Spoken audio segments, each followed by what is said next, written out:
Sa mga no frost, pansinin nyo, buksan nyo, parang merong umiikot na fan. Yan yung iniingatan natin na magyelo yung fan na yon dahil hindi nalalamig yung ating freezer at sa baba.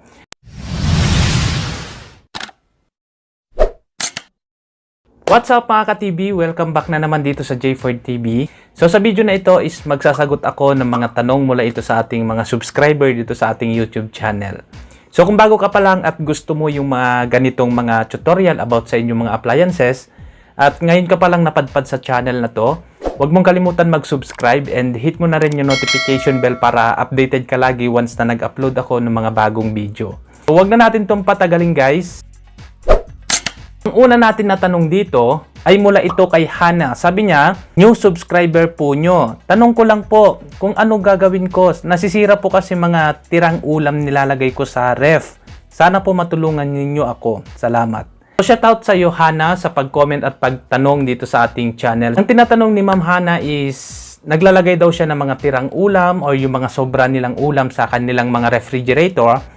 Pero nasisira pa rin. Ano ba yung mga dahilan? Bakit nga ba nasisira yung ating mga nilalagay ng mga ulam dun sa ating refrigerator? O nasa pagkain ba or nasa refrigerator yung problema? So Ma'am Hana, tignan mo yung refrigerator nyo. Kung yung thermostat o yung adyasan na ng lamig is nakalagay dun sa low or sa medium or sa high. Kasi pagka halimbawa, nilagay mo dun sa low, yung thermostat ng inyong refrigerator, medyo mahina yung lamig na ilalabas niya. So, ang tanong ko sa iyo, Ma'am Hana, is ano ba yung refrigerator na ginagamit mo? Meron kasi mga iba't ibang klase ng ating refrigerator na ginagamit sa ating mga bahay. Meron tayong direct cooling, at meron din yung mga no frost na inverter natin. Ang direct cooling kasi guys, ito yung manual defrosting. So, ito yung kumakapal ng yelo dun sa ating freezer. Halimbawa Ma'am Hana is ang refrigerator mo is direct cooling. Ang direct cooling kasi is nanggagaling dun sa taas, no? Kaya nga tinawag siyang direct cooling. Merong direct na evaporator dun sa ating freezer. So, pagka malamig na malamig dun sa ating freezer, ilalagay niya dito sa baba. Ito yung tinatawag natin na direct cooling na refrigerator. Ito yung iniingatan natin na matusok yung freezer natin ng mga kutsilyo o yung mga matutulis na bagay. So, i-check mo Ma'am Hana kung direct cooling. So, halimbawa naman, yung refrigerator nyo is no frost. Ito yung automatic defrost na siya. Hindi mo na kailangan pa na mag-defrost ng daily, weekly, or yung monthly. Kasi ang no frost kasi guys, automatic na nagdi-defrost yan kasi merong defrost timer yan. So, halimbawa Ma'am Hana, ito naman yung refrigerator nyo. Ang refrigerator kasi na no frost, hangin lang yung nagpapalamig. So kanina, sa direct cooling is kumakapal yung yelo dun sa ating freezer. Half inch or 1 inch yung kapal ng ating freezer. So sa no frost naman, dahil nga may mga butas-butas na labasan dun sa freezer, is hangin lang yung nagpapalamig sa kanya. Ang no frost, madami tayong iingatan dyan, lalong-lalo na sa ating freezer. Dahil merong motor fan or fan na nagpapalamig dun sa ating freezer or umiikot doon. So yung lamig na galing dun sa taas, ibabato niya rin sa baba. Pagka halimbawa Ma'am Hana is yung refrigerator nyo ay no frost at natakpan nyo yung mga butas, yung makikita nyo dyan sa screen, ayan, may mga butas kasi sa loob ng ating freezer na no frost. Pag tinakpan natin ng mga nilalagay natin dun sa ating freezer, hindi makapasok yung lamig doon. So anong mangyayari? Mag-i-stack up yung ating fan na nagpapalamig dun sa ating freezer. So pagka hindi umikot yung fan doon sa ating freezer, hindi din lalamig dito sa baba ng ating refrigerator. So yun yung isang dahilan kung bakit tayo napapanisan, nasisira yung mga nilalagay natin. Kahit sa freezer, walang masyadong lamig.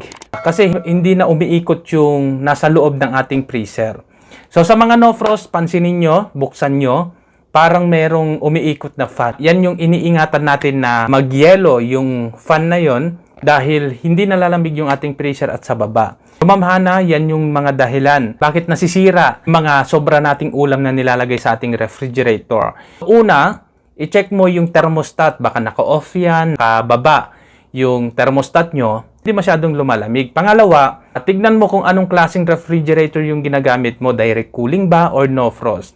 Pag direct cooling yan, maghintay ka talaga at the same time, taasan mo lang yung thermostat para mabilis niyang mapalamig dun sa freezer, para mabilis niyang palamigin dun sa baba. Kung sa no frost naman yung refrigerator nyo, Huwag nyong tatakpan yung mga butas-butas dyan sa freezer na tulad dyan sa screen na labasan ng lamig. Kasi pag mag-stack up yung fan dun sa loob ng ating freezer, so hindi niya mapapalamig at the same time, hindi rin lalamig dun sa baba. Pangatlo na natitignan natin bakit hindi na lumalamig dun sa ating refrigerator is baka barado na yung system niyan. Merong sistema ng refrigerator natin na para lumamig ito. So halimbawa, barado na yung refrigerator nyo o yung system na tinatawag. So obserbahan nyo lang ma'am. So halimbawa, hindi na lumalamig ng 2 days or 3 days. So tawagan nyo na kaagad yung authorized na service center. Halimbawa, yung refrigerator nyo is LG or Panasonic. Tawagan nyo lang yung authorized service center ni Panasonic or ni LG para mapuntahan or ma-home service yung unit nyo o yung refrigerator nyo dun sa inyong bahay. Pagka-covered naman ng warranty yan, so wala naman kayong babayaran doon para ma-check nila kung may problem ba yung refrigerator nyo or barado na ba yung system nyo or nagyelo na ba yung fan doon sa ating freezer. So madami silang titignan. So yan lang yung mga dahilan Ma'am Hana bakit napapanisan tayo ng mga ulam. So yun lang guys, sana meron na naman kayo napulot na aral at tips sa video na to. So bago ka pa lang at ngayon ka pa lang napadpad dito sa channel na to, ay huwag mong kalimutan mag-subscribe and hit mo na rin yung notification bell para updated ka lagi once na nag-upload ako ng mga bagong video.